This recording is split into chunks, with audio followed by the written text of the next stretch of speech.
Recording in progress. बोलो गौ माता की जय हो, कामधेनु गैया मैया की जय हो, वेद लक्षणा गैया मैया की जय हो।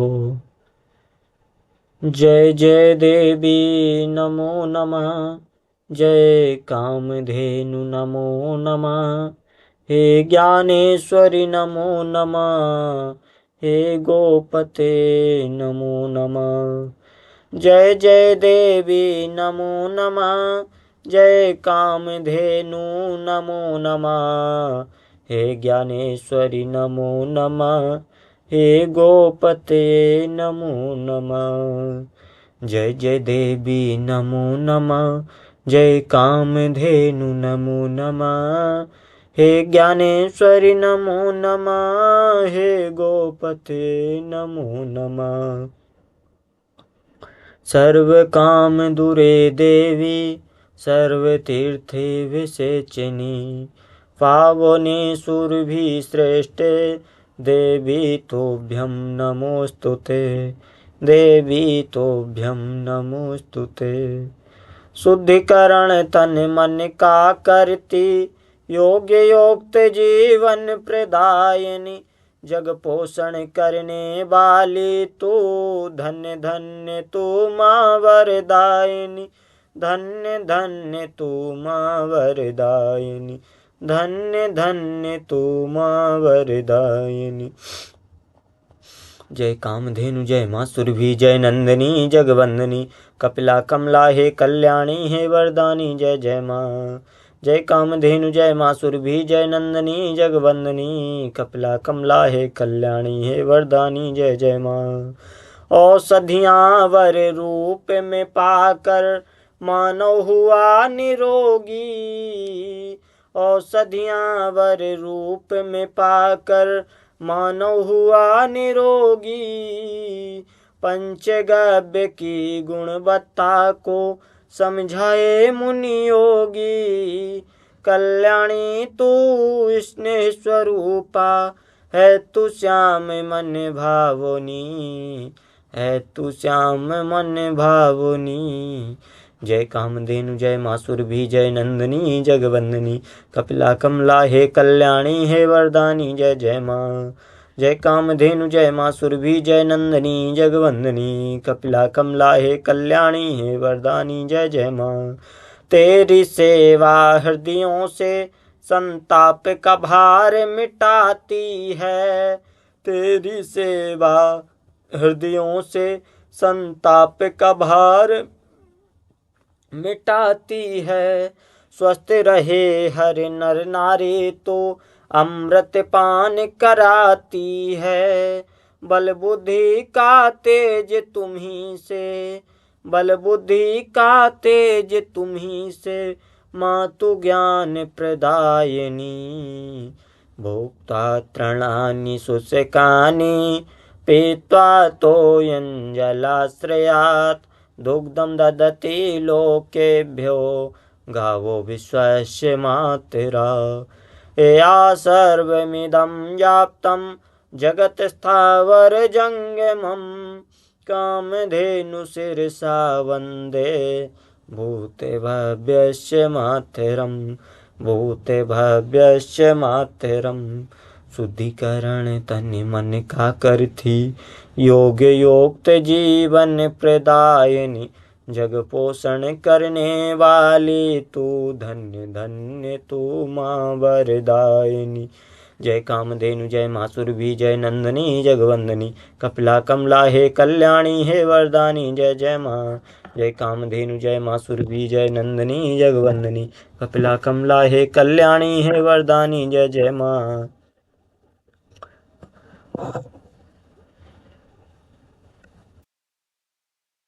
गौघृत बिन देवों को कैसे तुम संतुष्ट करोगे, गौघृत बिन देवों को कैसे तुम संतुष्ट करोगे, डूब मरोगे बैतरणी में गौ बिनु नाही तरोगे, लोक और परलोक शांति सुख जिस गौ पर निर्भर है।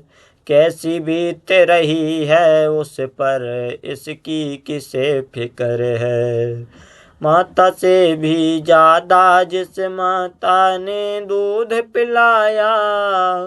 कैसे हो सतपुत्र मात का ध्यान न तुमको आया। कैसे हो सतपुत्र मात का ध्यान न तुमको आया।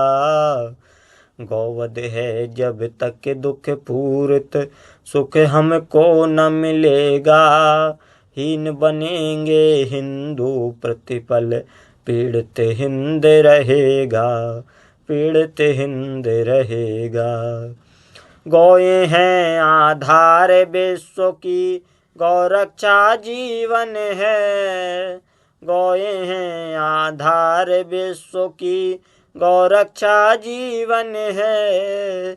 गौ बिनु क्या हिंदुत्व रहेगा। गौ से हिंदूपन है। गौ बिन क्या हिंदुत्व रहेगा। गौ से हिंदूपन है। तन मन धन सर्वस्व सुसमर्पण। तन मन धन सर्वस्व सुसमर्पण। गौ जननी पर कर दो। तन मन धन सर्वस्व सुसमर्पण। गौ जननी पर कर दो। गौ रक्षा की वीर भावना भारत भर में भर दो। गौ रक्षा की वीर भावना भारत भर में भर दो। करो प्रतिज्ञा भारत भू से। करो प्रतिज्ञा भारत भू से। गौवध हटवा देंगे। सुखी न होगी जब तक गौएं तब तक चैन न लेंगे। सुखी न होंगी जब तक गौएं तब तक चैन न लेंगे। तब तक चैन न लेंगे। तब तक चैन न लेंगे। इस पापी युग में गौ माता का कोई कोई रखवाला। इस पापी युग में गौ माता का कोई कोई रखवाला। हे गोविंदा गोपाला। हे गोविंदा गोपाला। हे गोविंदा गोपाला। हे गोविंदा गोपाला। जो सबको दूध पिलाती है उसका ही खून बहाया। हरि ओम हरि ओम हरि ओम हरि ओम। धिक्कार है उसको जिसने माँ का मांस नोच कर खाया। जो सबको जीवन देती है उसका ही वध कर डाला। हे गोविंदा गोपाला। हे गोविंदा गोपाला। इस पापी युग में गौ माता का कोई कोई रखवाला। हे गोविंदा गोपाला। हे गोविंदा गोपाला। अब गली गली में घूम रहे। अब गली गली में घूम रहे गौ माता के हत्यारे। हरि ओम हरि ओम हरि ओम हरि ओम। हे कान्हा कान लगा कर सुन लो माता तुम्हें पुकारे। हे कान्हा कान लगा कर सुन लो माता तुम्हें पुकारे। है तेरे बिन अब कौन भला। है तेरे बिन अब कौन भला। अब मेरी सुनने वाला। हे गोविंदा गोपाला। हे गोविंदा गोपाला। इस पापी युग में गौ माता का कोई कोई रखवाला। इस पापी युग में गौ माता का कोई कोई रखवाला। हे गोविंदा गोपाला। हे गोविंदा गोपाला। है नंद बाबा की आन तुम्हें सौगंध जसोदा माँ की। हरि ओम हरि ओम हरि ओम हरि ओम। है नंद बाबा की आन तुम्हें सौगंध जसोदा माँ की। गौ हत्यारों का दमन करो या दे दो देश निकाला। हे गोविंदा गोपाला हे गोविंदा गोपाला। इस पापी युग में गौ माता का कोई कोई रखवाला। इस पापी युग में गौ माता का कोई कोई रखवाला। हे गोविंदा गोपाला हे गोविंदा गोपाला। श्री गीता जी में वचन दिया है उसको आज निभाओ। उसको आज निभाओ। बंसी छोड़ो राशि भी छोड़ो हाथ में चक्र उठाओ। वरना न रहेगा कोई प्रभु जी तुमको भजने वाला। हे गोविंदा गोपाला हे गोविंदा गोपाला। इस पापी युग में गौ माता का कोई कोई रखवाला। हे गोविंदा गोपाला।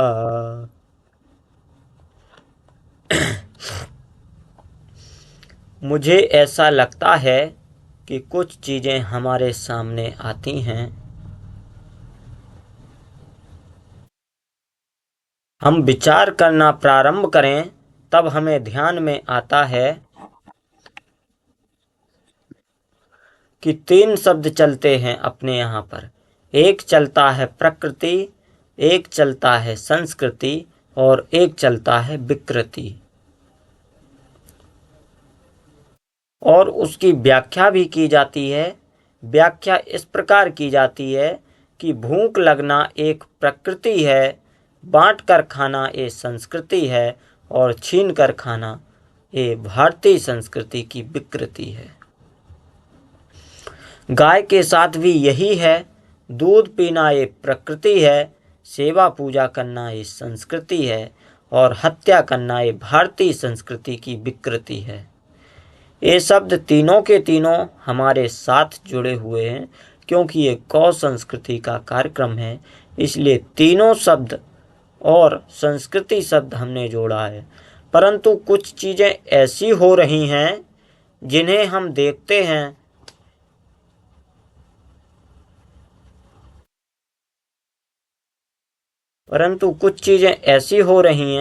जिन्हें हम देखते हैं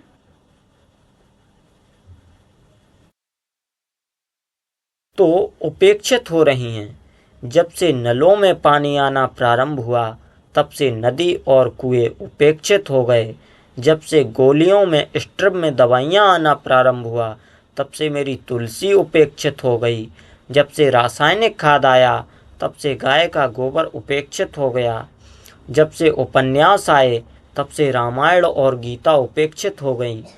जब से कैसेट और सीडी आई तब से मोहल्ले में जो भजन हुआ करते थे वो उपेक्षित हो गए। जब से कोल्ड स्टोरेज आए तो ऋतुफल उपेक्षित हो गए। अब तो अपन लोग जनवरी में भी आम खा सकते हैं और दिसंबर में भी तरबूज खा सकते हैं, उसी की देन है। लेकिन उसका शरीर पर क्या प्रभाव होगा वो चर्चा अपन लोग अब बाद में करेंगे। जब से फ्रिज आया तो हमारे मटके और सुराही उपेक्षित हो गए। जब से शक्ति भोग आटा आया तब से अनाज उपेक्षित हो गया। किसी बच्चे को बुलाकर पूछो बाजरा क्या है, क्या बता सकता है क्या वो? जौ क्या होता है, बता सकता है क्या वो? जब से मम्मी शब्द आया तब से माँ शब्द उपेक्षित हो गया। जब से अंकल और आंटी आए तब से सारे रिश्ते उपेक्षित हो गए। बच्चा ये भी नहीं जानता कि मौसा किसको कहते हैं, मामा किसको कहते हैं, फूफा किसको कहते हैं, सब अंकल और आंटी ही कहते हैं। जब से गूगल आया तब से गुरु उपेक्षित हो गए। जब से दूध का पाउज आया, मेरी गाय माता उपेक्षित हो गई। उस गाय को बचाना हम सबका दायित्व और कर्तव्य है। किसी बच्चे ने आपसे पूछा कि गाय को माँ क्यों कहते हैं? वह व्यक्ति बोला कि हमारे पिताजी माँ कहते थे, हम माँ कहते हैं। हमारे यहाँ सुना है कि गाय को माँ कहते हैं, इसलिए हम सब लोग भी गाय को माँ कहते हैं। उसका समाधान नहीं होगा। ऐसे कहने मात्र से उस बच्चे को पूर्णतः संतोषजनक और सही उत्तर प्राप्त नहीं होगा। इतने से ही माँ क्यों कहते हैं, इसका कहीं उत्तर है, तब मुझे याद आता है। मैं केवल आपके पुनः स्मरण के लिए बोल रहा हूँ कि जब शेर का बच्चा जन्म लेता है तो दहाड़ता है, जब घोड़े का बच्चा जन्म लेता है तो हिनहिनाता है, बकरी का बच्चा जब जन्म लेता है तो मिमियाता है, मनुष्य का बच्चा जब जन्म लेता है तो रोता है। संसार में केवल मात्र गाय ही एक ऐसा जीव है जिसका बच्चा जन्म लेते ही माँ कहकर पुकारता है। माँ शब्द कहकर पुकारता है गाय का बच्चा। माँ शब्द कहीं से आया तो गाय के मुख से आया। माँ शब्द प्रतिष्ठित हुआ तो गाय के मुख से प्रतिष्ठित हुआ। माँ शब्द मनुष्य को गाय से प्राप्त हुआ है। दुनिया में ऐसी कोई माँ नहीं है जिसके दोनों पैर बांध लिए जाते हैं और उसके बछड़े को एक तरफ कर दिया जाता है, उसका दूध दुह लेते हैं, उसके बावजूद भी वह हमें दूध देती है। दुनिया में ऐसी कोई माँ नहीं है जो अपने बच्चे को अपनी जिह्वा से स्वच्छ करती है। केवल गाय ही है अपनी जिह्वा से चाटकर स्वच्छ करती है। ऐसी गाय को हम माँ कहकर पुकारते हैं, क्योंकि वात्सल्य का निर्माण केवल गौ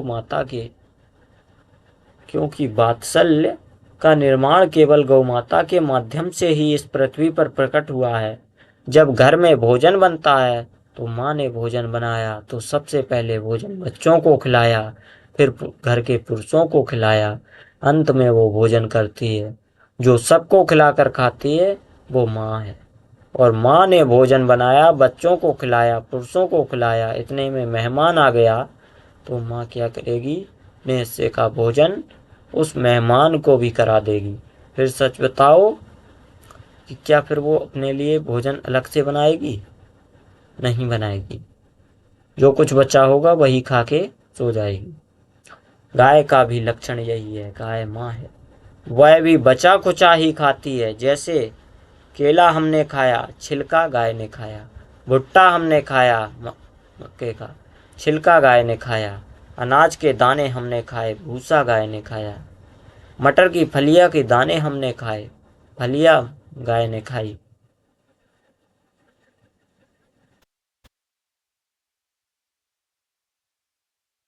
जो मनुष्य नहीं खा सकता, जो मनुष्य के लिए वेस्ट है, उस वेस्ट को गाय ने खाया और खा करके जो अमृत जैसा बेस्ट दूध देती है वो गाय है।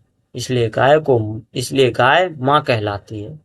भैंस का गर्भकाल 10 माह है, घोड़े का गर्भकाल 11 माह है, कुत्ते का गर्भकाल 3 माह है, बकरी का गर्भकाल 3 माह 15 दिन और मनुष्य की माँ का गर्भकाल और गाय का गर्भकाल 9 माह 9 दिन होता है। इसलिए गाय माँ कहलाती है। हमने एक श्लोक सुना होगा, सदा भवानी दाहिनी सन्मुख रहे गणेश, 3 देव रक्षा करे ब्रह्मा विष्णु महेश। ये ब्रह्मा विष्णु महेश क्या हैं?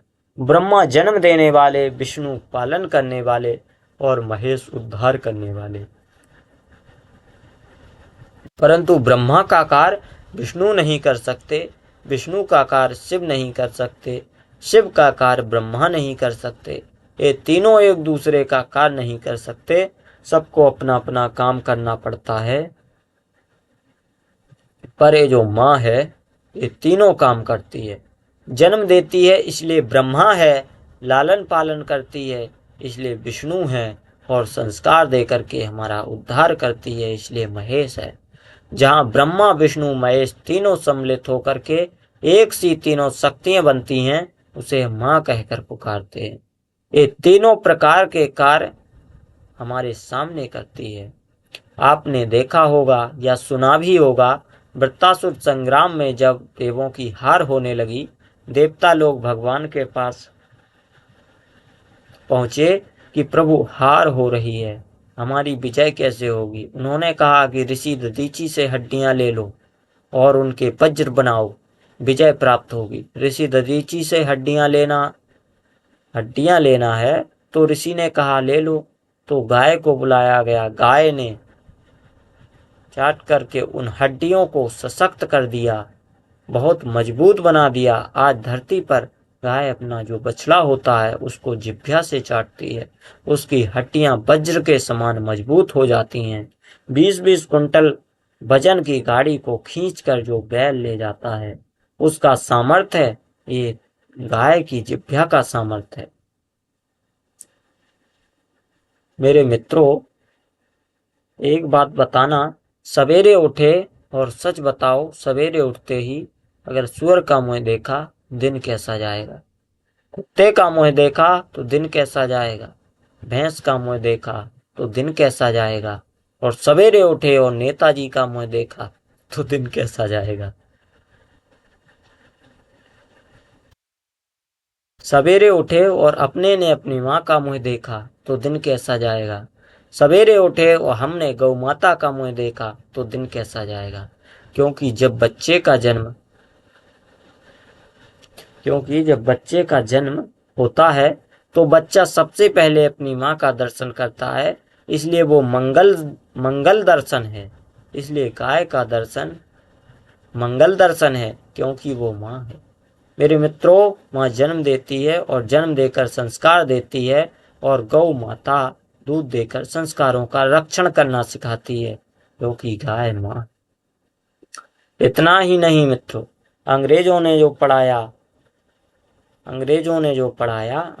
पढ़ाया कि मनुष्य जब जंगलों में रहता था तब वो जंगलों में कच्चा मांस खाता था। फिर जंगल में जब आग लग गई तो जानवर जल गए, तो मनुष्य ने फिर भुना हुआ मांस खाना प्रारंभ किया। फिर जब मनुष्य का परिचय गाय से हुआ, तब जब मनुष्य ने खेती की, जब गाय का दूध पिया, तो मनुष्य की बुद्धि का विकास हुआ और उसने खेती की, तब अन्न प्राप्त हुआ। तब मनुष्य ने खेती करना और दूध पीना प्रारंभ किया। यदि इस धरती पर अहिंसा का कोई अवतार है तो वो गाय माता है, जिसने हम सबको अहिंसा के क्षेत्र में ले जाकर के खड़ा कर दिया। इस धरती पर यदि कोई शाकाहार क्रांति की जनक है तो वो गौ माता है। मेरे मित्रों, गाय माँ है। माँ कभी अपनी संतान में भेद नहीं करती। गाय कभी भी हिंदू और मुसलमान में भेद नहीं करती। गाय किसी भी धर्म के लोगों में भेद नहीं करती, चाहे वह हिंदू हो या मुसलमान हो या सिख हो या जैन हो या अंग्रेज ही क्यों ना हो, अंग्रेज हो, गाय सबको दूध देती है, क्योंकि कहा गया है गावो विश्वस्य मातरम, गाय विश्व की माता है। मेरे मित्रों, मैं बात करता हूँ कि नासा के वैज्ञानिकों ने डीएनए का विश्लेषण किया और उन्होंने पाया कि गाय के डीएनए के 80% गुण और मनुष्य के डीएनए के 80% गुण समान होते हैं। इसलिए मनुष्य सबसे निकट गाय के है। और एक और बात है कि मनुष्य के शरीर का तापमान है जो 98.4 से 98.8 डिग्री फ़ारेनहाइट होता है, और पक्षी के शरीर का तापमान 105 डिग्री फ़ारेनहाइट होता है। बकरी के शरीर का तापमान 103.4 डिग्री फ़ारेनहाइट होता है।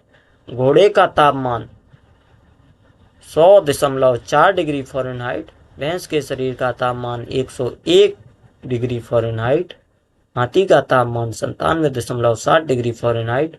भेड़ के शरीर का तापमान 102.5 डिग्री फ़ारेनहाइट।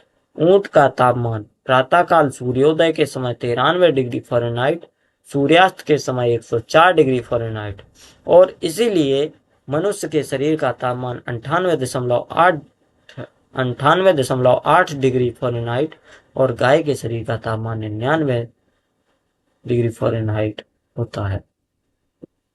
एक बात और कहनी है हमें कि अपने यहाँ जर्सी गाय की बात चलती है, इसलिए बता दें कि जर्सी गाय के 1 वर्ग सेंटीमीटर क्षेत्र में 600 रोमकूप होते हैं। और देसी गाय के 1 वर्ग सेंटीमीटर क्षेत्र में 1600 रोमकूप होते हैं। मनुष्य 40% ऑक्सीजन नाक और मुंह से लेता है और 60% ऑक्सीजन अपने रोम छिद्रों से लेता है। इसलिए जर्सी गाय जब 22 डिग्री तापमान होता है तो उसके रोम को कम होने के कारण वह हाँफने लगती है, क्योंकि उसको ऑक्सीजन कम मिलता है। और भारतीय गाय 52 डिग्री तापमान पर भी नहीं हाँफती, क्योंकि उसके रोमकूप अधिक होने के कारण वह अधिक ऑक्सीजन लेती रहती है। इसलिए देसी गाय का दूध पीने से हमारे शरीर में धैर्य का निर्माण होता है और जर्सी का दूध पीने से हमारे शरीर में अधैर्य का निर्माण होता है।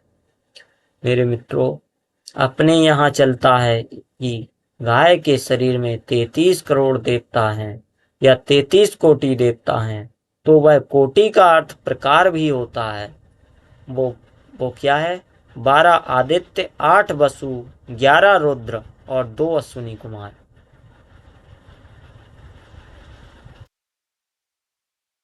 ये 33 देवता हैं। इनकी विभिन्न शक्तियों का लाभ हमें गाय के शरीर से मिलता है। इसलिए मैं निवेदन करना चाहता हूँ कि मनुष्य का शरीर 5 तत्वों से मिलकर बना होता है। चित्त, जल, पावक, गगन, समीरा, पंच तत्व यह अधम शरीरा। यह प्रकृति भी 5 तत्वों से मिलकर बनी है और गाय भी 5 तत्व प्रदान करती है। यानी कि भूमि तत्व क्या है? गोबर तत्व भूमि है। आकाश क्या है? रंभाने से। और वायु है निश्वास से। अग्नि है घी से और जल है गौमूत्र से। मेरी गाय योगी के लिए, रोगी के लिए और निरोगी के लिए आवश्यक है, क्योंकि वह माँ है। इसलिए एक बात निवेदन करता हूँ कि मनुष्य से जब कोई अक्षम अपराध हो जाए तो वो किससे कहेंगे? माँ से कहेंगे।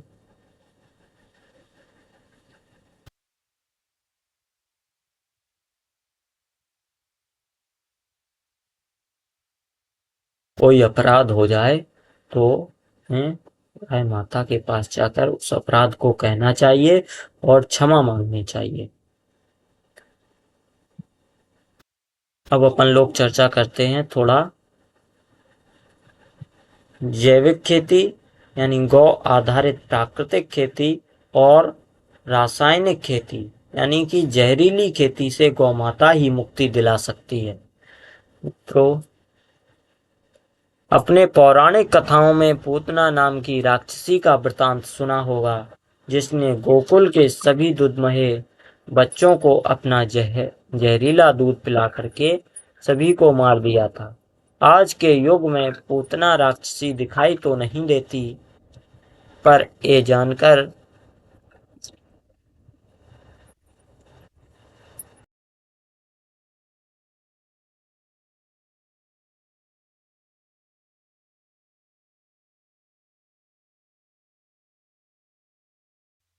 Recording in progress.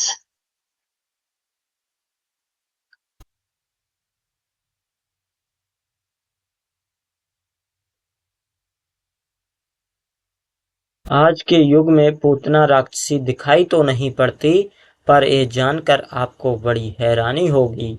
वर्तमान समय में अधिकांश माताओं के दूध में डीडीटी नामक कैंसर कारक विष तत्व की मात्रा आने लगी है। दिल्ली के all India institute of medical science ने अपने एक परीक्षण द्वारा इस तथ्य की पुष्टि की है कि आज भारत का हर व्यक्ति अपने भोजन के माध्यम से हर वर्ष लगभग 1700 ग्राम जहरीली खाद और 200 ग्राम अत्यधिक जहरीला कीटनाशकों का सेवन अनजाने में धीमी गति से कर रहा है। यही कारण है कि आज घरों घर बीमारियां बढ़ रही हैं। कम उम्र में ही किडनी फेल हो रहा है, डायबिटीज और बुढ़ापा समय से पहले ही दरवाजा खटखटा रहा है, कैंसर दबे पांव खून पी रहा है, अस्थमा, टीबी, ब्लड प्रेशर, नपुंसकता, ब्रेन कैंसर, ब्लड कैंसर, ना जाने कितनी प्रकार की बीमारियां हमारे देश के लोगों को हानि पहुंचा रही हैं।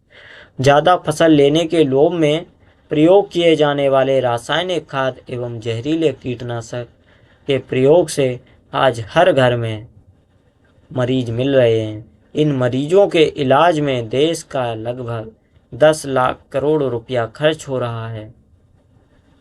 घृणित स्वार्थ वाला चिंतन इतना बढ़ गया है कि लौकी जैसी फसल को रातों रात चौगुना करने के लालच में ऑक्सीटोसिन का इंजेक्शन लगाया जा रहा है।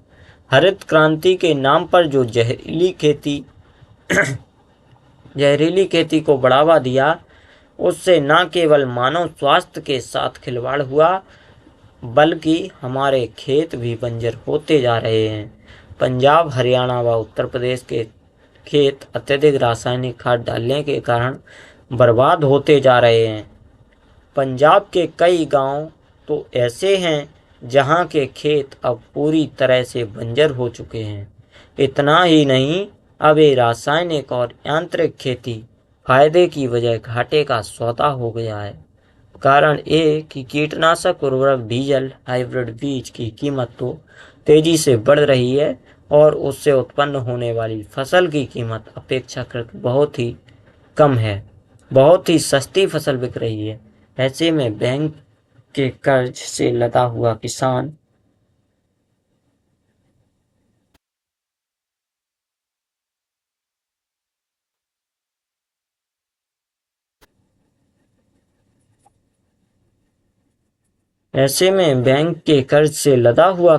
आत्महत्या करने पर मजबूर हो गए।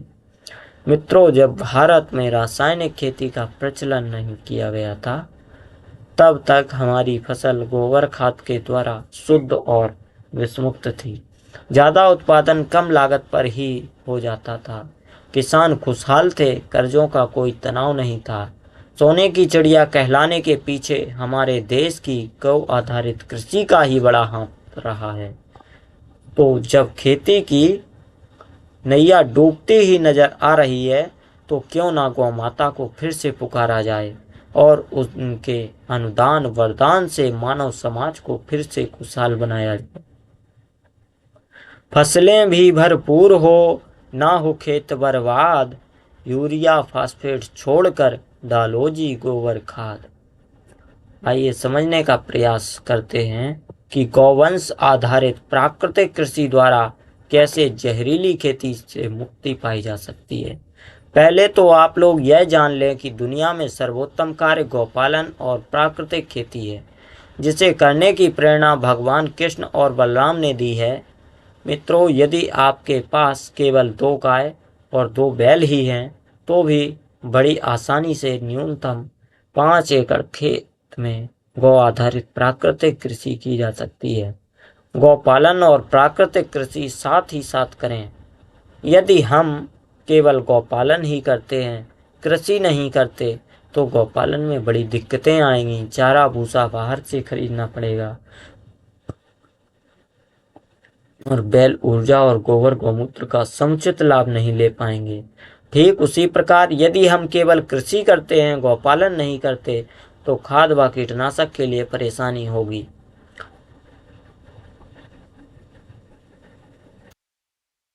ट्रैक्टर के चक्कर में पड़ ही जाएंगे। तो हम रासायनिक खाद और ट्रैक्टर के चक्कर में पड़ ही जाएंगे। तो गौपालन प्रकल्प और कृषि प्रकल्प दोनों एक दूसरे पर पूर्णतः आश्रित हैं। बीच में मानव समाज को दोनों से ही भरपूर लाभ मिलता है। गौ आधारित कृषि के कुछ महत्वपूर्ण उपाय हैं, जैसे बीजोपचार यानी सीड ट्रीटमेंट्स। देसी किस्म के उन्नत बीज का ही प्रयोग करें। बीज बोने के पहले बीजामृत घोल बनाकर उसे बीजों पर छिड़कें और मिलाकर छांव में सुखा लें। इसे बीजोपचार कहते हैं। इससे बीजों में जल्दी अंकुरण आता है और रोगों से रक्षा भी होती है। बीजामृत घोल बनाने की विधि है। 100 किलोग्राम बीजों के लिए बीजामृत घोल बनाएं। तो उसके लिए कैसे बनाएंगे? देसी गाय का ताज़ा गोबर 5 किलोग्राम, पुराना गौमूत्र 5 लीटर, खाने वाला चूना 50 ग्राम, पानी 20 लीटर। इन सब को किसी बड़े पात्र में घोलकर 24 घंटा रखे रहें। बीच में 2 से 3 बार लकड़ी से खोलें। 24 घंटे में बीजामृत तैयार हो जाता है।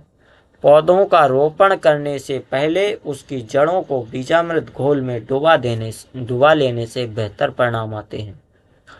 अब आता है खाद की बात। खाद का प्रयोग कैसे करें? बीज बुआई के बाद अब बारी आती है खाद की। वैसे तो गोबर से कई प्रकार के खाद तैयार किए जाते हैं, जैसे सामान्य स्लरी खाद, नाडेप कंपोस्ट, अमृत पानी खाद आदि। लेकिन हम यहाँ आपको एक ऐसे खाद के बारे में बता रहे हैं जो बहुत ही कम लागत, कम मेहनत में, बहुत ही कम समय में तैयार हो जाती है। इसका प्रभाव भी बहुत अधिक है। दरअसल यह खाद नहीं, खाद बनाने की पूरी फैक्ट्री है, क्योंकि इसमें अरबों खरबों सूक्ष्म जीवाणु होते हैं। गौ आधारित प्राकृतिक कृषि के विशेषज्ञ आदरणीय श्री सुभाष पालेकर जी ने इस खाद को गोबर जीवामृत का नाम दिया है। 1 एकड़ खेत के लिए जीवामृत बनाने की विधि इस प्रकार है। देसी गौवंश का ताजा गोबर 10 किलोग्राम और पुराना गौमूत्र 10 लीटर, गुड़ 2 किलोग्राम, किसी भी दाल का बेसन डाल सकते हैं 2 किलोग्राम, लेकिन बेसन नहीं डाल के यदि 200 ग्राम अग्निहोत्र भस्म प्लस 200 ग्राम अग्निहोत्र भस्म और 50 तुलसी के पत्ते डाल दिए जाएं और पीपल या बरगद के पेड़ की जड़ की मिट्टी 500 ग्राम, पानी 200 लीटर, ये सब को मिला लिया जाए। अच्छी तरह से मिलाकर एक बड़ी टंकी में डालकर मिला लें।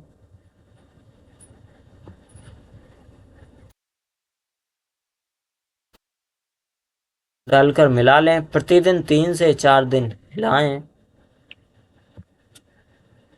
प्रतिदिन 3 से 4 दिन तक हिलाएं। 7 दिन तक हिलाएं। एक लकड़ी का प्रयोग करें। 48 घंटे बाद जीवामृत तैयार हो जाता है। इसे 7 दिन के अंदर ही प्रयोग कर लेना चाहिए।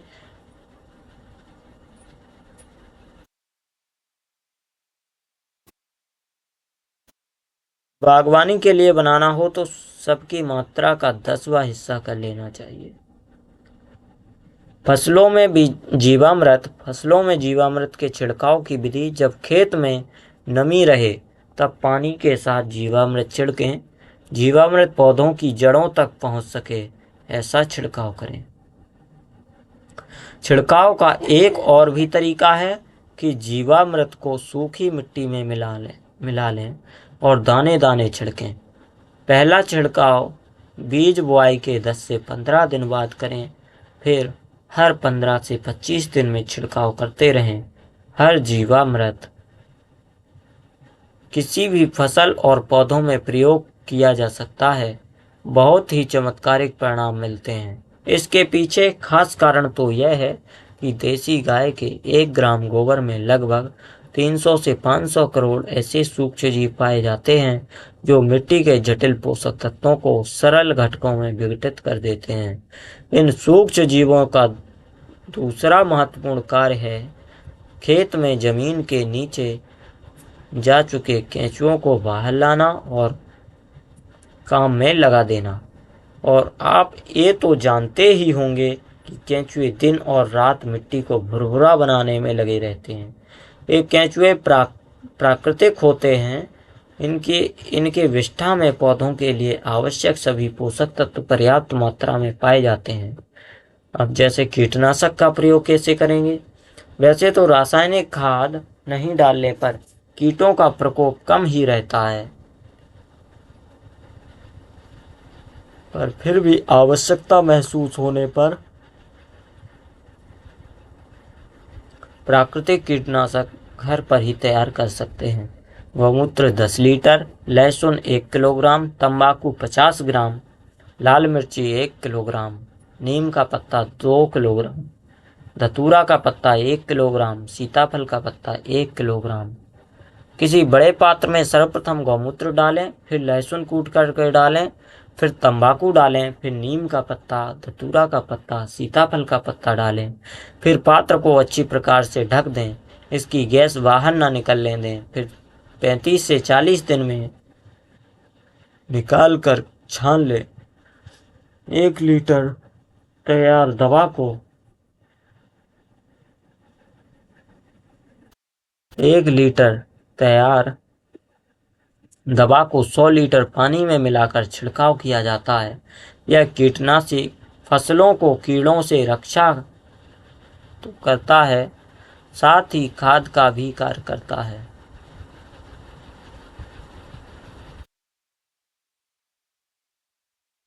साथ ही खाद का भी कार्य करता है। इस कीटनाशक को यदि और तेज बनाना है तो ताम्र धातु का एक टुकड़ा डालकर एक उबाल आने तक गर्म करें, ठंडा होने पर प्रयोग करें। गौ आधारित प्राकृतिक कृषि के ज्ञान सम्मत ढेरों प्रयोग हमारे देश में चल रहे हैं। हमें उनके अनुभवों का लाभ लेकर कृषि संबंधी अपनी समस्याओं का समाधान प्राप्त करना चाहिए। इस हेतु ये किताबें कृषकों के लिए उपयोगी भी हैं, जैसे प्राकृतिक कृषि जीरो बजट,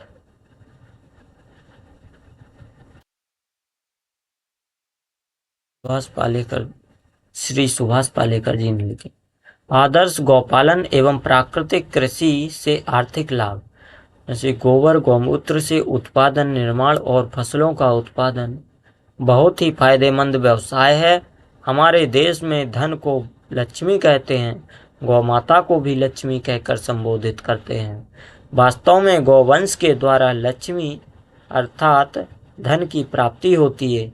यदि मनुष्य गौ के ज्ञान विज्ञान को समझकर पुत्र भाव से गौधन की सच्ची सेवा करता है तो लक्ष्मी पुत्र तो बनेगा ही, इसमें कोई संशय नहीं है।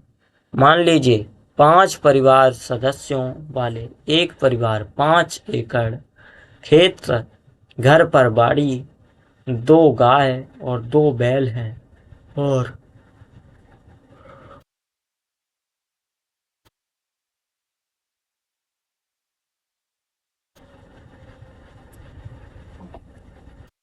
यह भी मान लें गाय दूध नहीं दे रही है, तो ऐसी स्थिति में गौपालन, कृषि व कुटीर उद्योग का कार्य किस प्रकार किया जाए कि जिससे पर्याप्त आर्थिक लाभ हो सके।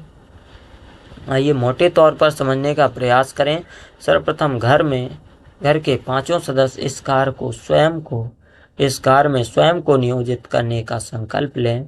किसी दूसरे काम धंधे या नौकरी की योजना ना बनाएं, क्योंकि आपके लिए वर्ष भर का रोजगार घर, खेत और गांव में ही उपलब्ध रहेगा। 1 से 2 घन मीटर का एक गोबर गैस प्लांट घर पर बनवा लें। इससे भोजन पकाने के लिए ईंधन और खाद के लिए स्लरी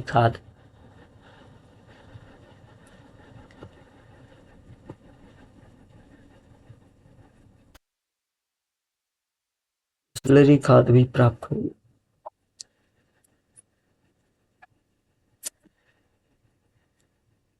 गोबर गैस टंकी निर्माण और चूल्हा के लिए सरकार द्वारा सहयोग भी मिलता है, इसका लाभ ले सकते हैं यदि मिलता है तो। घर के गौशाला में ऐसी व्यवस्था बनाएं कि गाय और बैल का मूत्र किसी एक गड्ढे में एकत्र होता रहे। इसे किसी बड़े पात्र में भर करके रखें। यह कृषि कार्य में प्रयोग होगा। औषधि और उत्पाद निर्माण के लिए साफ गौमूत्र की आवश्यकता होगी।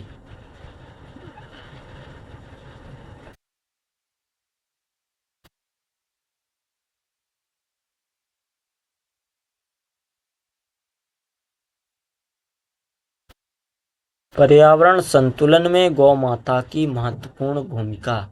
मित्रों, आज धरती में चारों ओर प्रदूषण ही प्रदूषण, फैक्ट्रियों से निकलने वाला जहरीला धुआं और जहरीला पानी, मोटर गाड़ियों से निकलने वाले धुआं, धूम्रपान का घातक प्राणघातक धुआं, परमाणु ऊर्जा केंद्रों से निकलता घातक विकिरण, जहरीली रासायनिक खाद का खेतों में छिड़काव और फिर घटते जंगल और बढ़ती जनसंख्या आज के तथाकथित भौतिक विकास ने हवा, पानी और मिट्टी को प्रदूषित कर दिया है।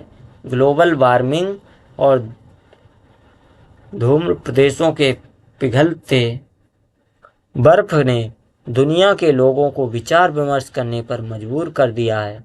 ऐसी विकट परिस्थिति में पर्यावरण संरक्षण के विभिन्न प्रयासों में गौ विज्ञान के अंतर्गत कुछ उपाय बहुत ही कारगर हैं। इसे अपनाया जाना न केवल आवश्यक है बल्कि अनिवार्य भी है। अगर देश के सभी गौवंश के गोबर का उपयोग गोबर गैस संयंत्रों में किया जाए तो वर्तमान में ईंधन के रूप में जलाई जाने वाली लकड़ी 6 करोड़ 80 लाख टन की बचत की जा सकती है। इससे लगभग प्रति वर्ष 14 करोड़ वृक्ष कटने से बच सकते हैं। रूस के वैज्ञानिक सिरोविच ने बताया है कि 1 तोला गौघृत का होम करने से 1 टन ऑक्सीजन पैदा होती है। अतः वायुमंडल को शुद्ध करने के उद्देश्य से गौघृत का हवन किया जाना चाहिए। उन्होंने यह भी बताया है कि सूर्य के पराबैंगनी घातक विकिरण से बचने के लिए घर आंगन को गोबर से लीपना चाहिए। गंदगी और कूड़ा करकट में गोबर गौमूत्र का घोल छिड़कें, जिससे कचरा खाद में बदल जाएगा, साथ ही दुर्गंध भी दूर होगी। मुंबई के डॉक्टर कांतिसेन सराफ ने शहरों के लिए यह प्रयोग विशेष रूप से बताया है। जापान के वैज्ञानिकों ने अनुसंधान के आधार पर यह निष्कर्ष निकाला है कि गाय के गोबर से लीपे हुए मकान पर आणविक विकिरण यानी कि रेडिएशन का दुष्प्रभाव कम हो जाता है। रूस के वैज्ञानिकों ने भी आणविक विकिरण का प्रतिकार करने में गोबर से पुती हुई दीवारों को पूर्णतः सक्षम पाया है। गौमूत्र से फिनाइल भी तैयार होता है, जो कीटाणुओं से हमारी रक्षा करता है। जर्मन के कृषि वैज्ञानिक डॉक्टर जूलियस और डॉक्टर बुक ने बताया कि विश्व में गाय ही एक ऐसा प्राणी है जो अपने निश्वास में ऑक्सीजन छोड़ती है, अतः घर में ही गौपालन करना चाहिए। गौपालन बढ़ाना है, पर्यावरण बचाना है, धरती को बचाना है, गौपालन अपनाना है। गौपालन बढ़ाना है, पर्यावरण बचाना है, धरती को बचाना है, गौपालन अपनाना है। मेरे भाइयों बहनों, आज हमारी गौ माता बड़े ही संकट में है। उस संकट को समझना जरूरी है, जिससे हम अपनी सुखकारी गौ माता को मुक्त करा सकें। अभी तक हम गौवंश के अनुदान, वरदान और महत्ता का ही चर्चा कर रहे थे।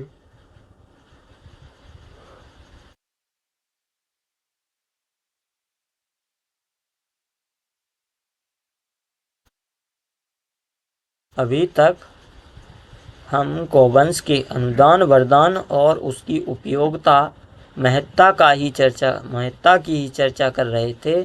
तो आइए अब यह भी जान लें कि गौ माता का लाभ लेने वाले विवेकहीन तथाकथित मनुष्यों ने गौवंश का कैसा बुरा हाल किया है।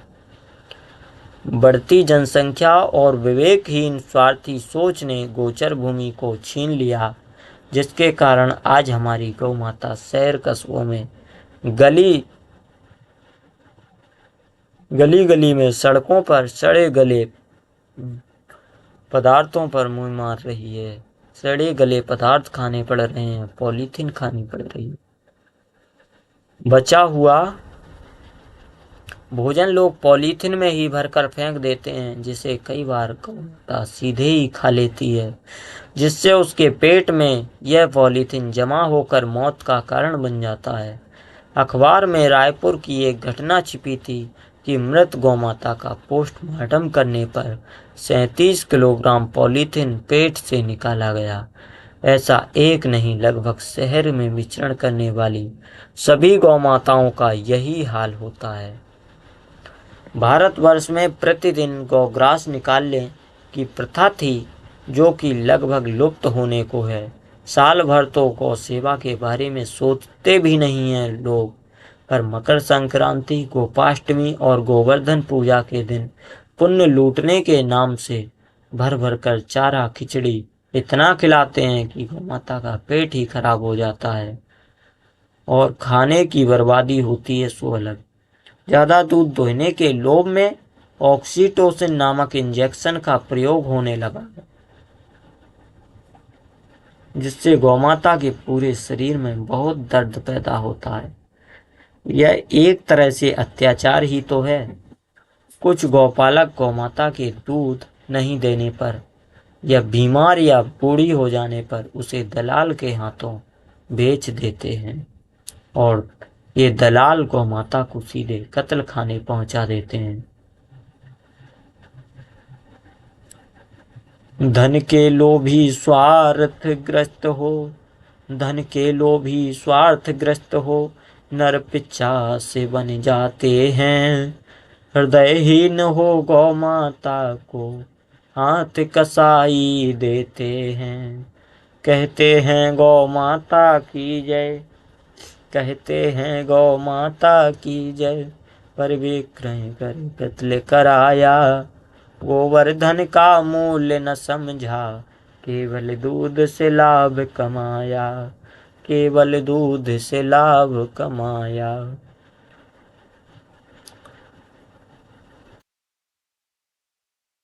बड़े दुख और बड़े ही शर्म की बात है कि देवभूमि कहलाने वाले इस भारतवर्ष में 3600 पंजीकृत कत्लखाने और करीब 36,000 बिना पंजीकृत कत्लखाने हैं, जहां प्रतिवर्ष लगभग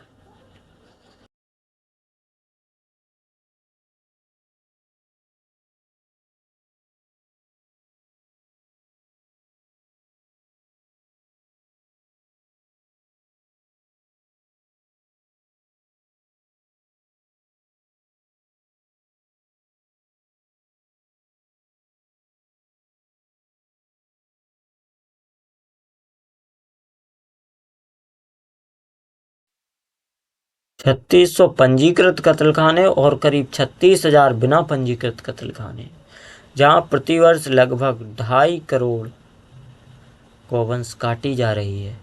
गौमांस का भक्षण करने वाले तथाकथित मनुष्य नर पिशाच ही तो हैं, जिनके लिए रोज लाखों गौवंश मौत के घाट उतारा जा रहा। गोपाल कृष्ण हैं इष्ट जहाँ, गौ माता पूजी जाती है। उनके ही बीच कहो कैसे गौ हत्या की जाती है। मित्रों, कत्लखानों में गौमाता की हत्या जिस क्रूरता के साथ किया जा रहा है, यदि आप उस पूरे दृश्य को देख लें तो दिल दहल जाएगा। हो सकता है बेहोश भी हो जाएं। गौवंश को 4 से 5 दिन तक तो भूखा ही रखा जाता है, फिर 100 डिग्री सेल्सियस ताप के गर्म पानी की बौछार किया जाता है। पीड़ावश गौमाता तड़पती रहती है, फिर गौमाता के पिछले पैरों को बांधकर उल्टा लटका दिया जाता है। तेज हथियार से गर्दन को आधा काट कर पूरा खून निकाल लिया जाता है। गौमाता झटपटाती हुई प्राण त्याग देती है, फिर पूरे शरीर का खाल उतारकर मांस के टुकड़े टुकड़े करके बिक्री के लिए भेज दिया जाता है। महापाप है, महापाप है, महापाप है, गौ की हत्या महापाप है, महापाप है, महापाप है, गौ की हत्या महापाप है। क्रूरता भरी इस गौ हत्या के बाद बाकी अंगों का क्या क्या होता है, ये जानना भी जरूरी है। मिठाइयों में जो चांदी का वर्क लगाया जाता है, वह अधिकांशतः गाय की आंतों से ही तैयार होता है। गाय की बड़ी आंतों को पीसकर जिलेटिन तैयार किया जाता है, जिसे आइसक्रीम, चिंगम, चॉकलेट अन्य फास्ट फूड में वेस्ट मटेरियल बनाने में प्रयोग किया जाता है।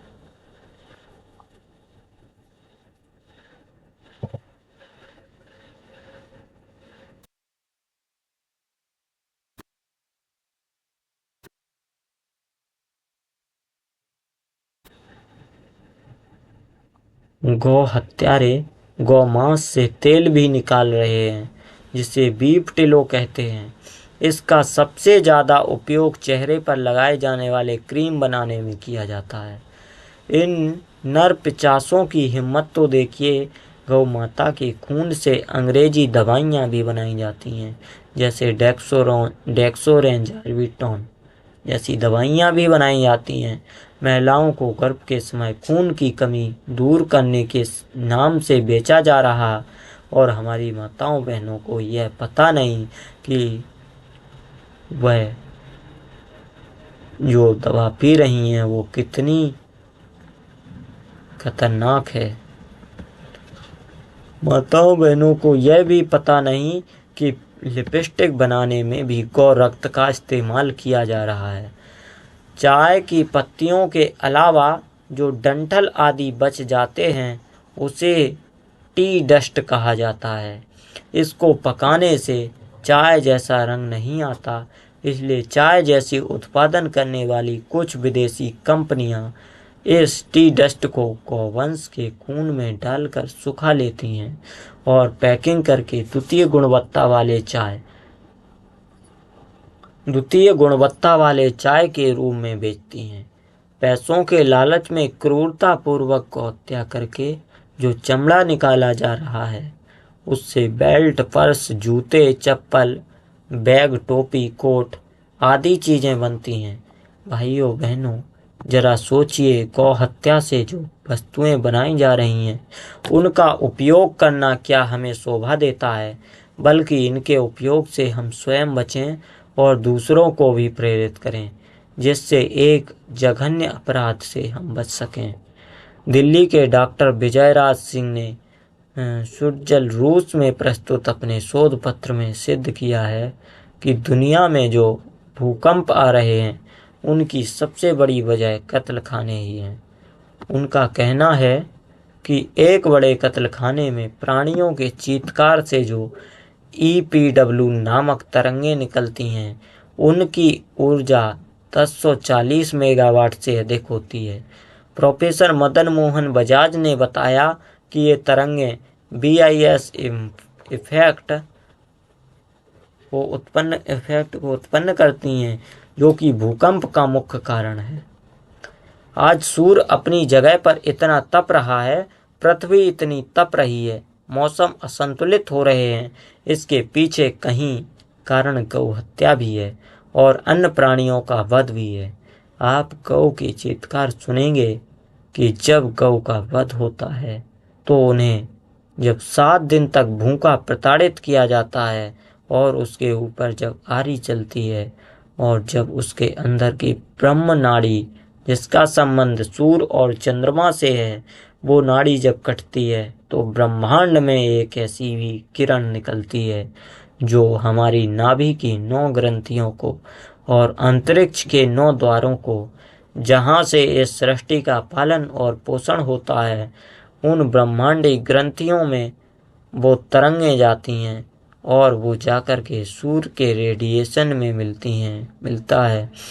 इतना ही नहीं, जो पृथ्वी पर भूकंप आते हैं, असमय बारिश होती है, असमय लोगों के अंदर क्रोध आता है, इतने सारे लोग अपराध कर रहे हैं, इन आपराधिक वृत्तियों में भी वही गौ माता की नेगेटिव एनर्जी की जो उत्पत्ति की आक्रोश है, वह कहाँ जाएगी? मनुष्य में जाएगी, उसी की वंश में जाएगी। कभी कभी आपने देखा होगा, सांड को या बैल को, गाय को इतने गुस्से में आ जाते हैं, इतने आक्रोश में आ जाते हैं कि कई बार तो वो हमारे जीवन के लिए जान माल का खतरा भी बन जाते हैं। क्या ऐसा स्वभाव बैल या गाय का है? क्या ऐसा स्वभाव मनुष्य का है? नहीं भाइयों, ब्रह्मांड में ही कुछ हमने ऐसा बात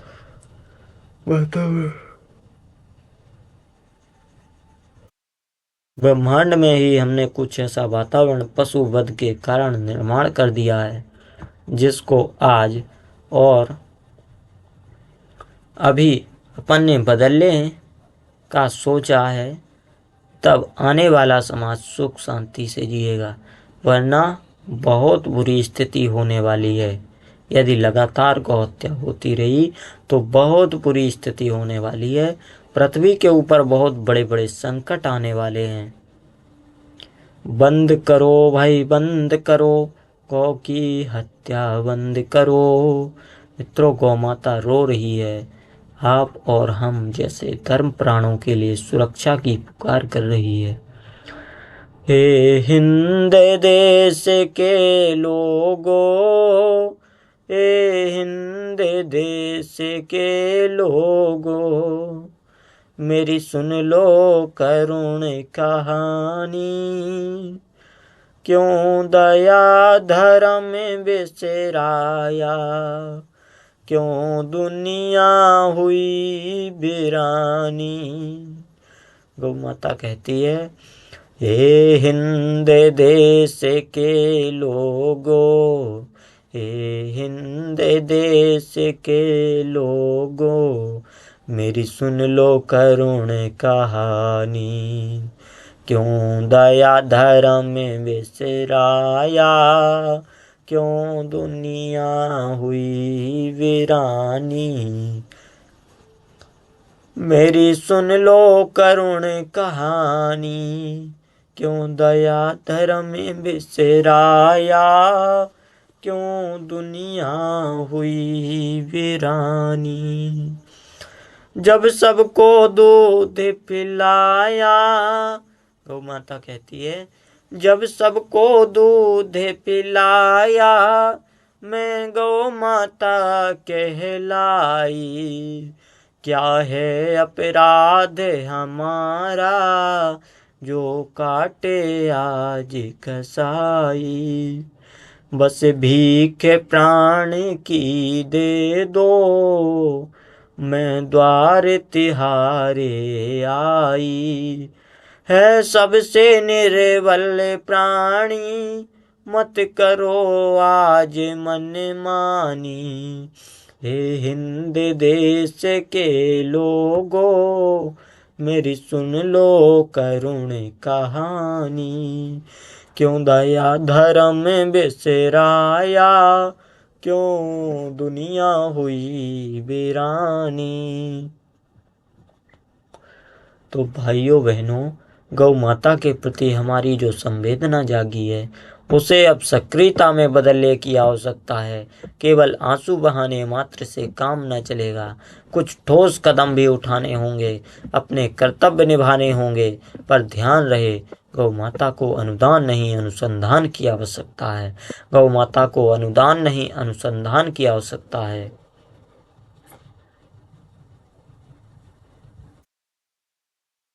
नई सदी का शंख बज गया, अपना फर्ज निभाना है।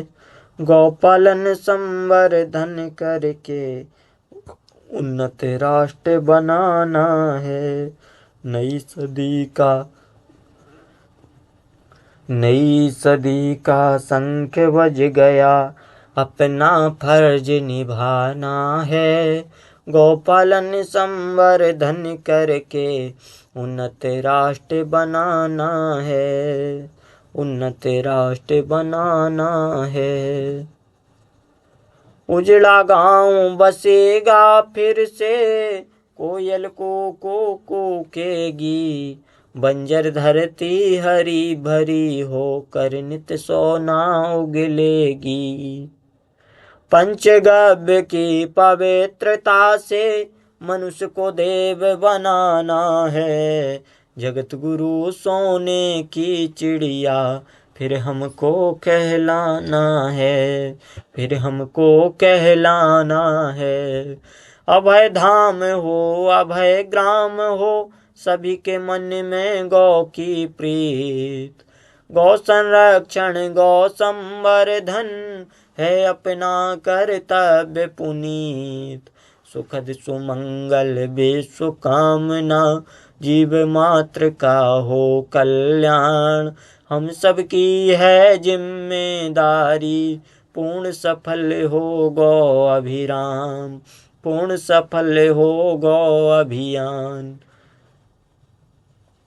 रचनात्मक अभियान के अंतर्गत गाय को कत्लखानों से बचाने की आवश्यकता है। हमको गाय की दूध, गाय के गोबर, गौमूत्र की उपयोगिता को लोगों को बताने की आवश्यकता है। हम चाहते हैं कि 10 गांव मिलकर के एक अच्छी गौशाला का संचालन करें, अच्छे प्रकार से गौशाला का संचालन करें। गौ की सेवा नित्य करेंगे, शक्तिशाली समृद्धि बनेंगे। गौ की सेवा नित्य करेंगे, शक्तिशाली समृद्धि बनेंगे, शक्तिशाली समृद्धि बनेंगे।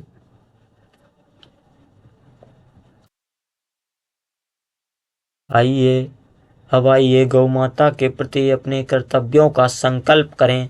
अपने दोनों हाथों से गौ माता के लिए संकल्प करें।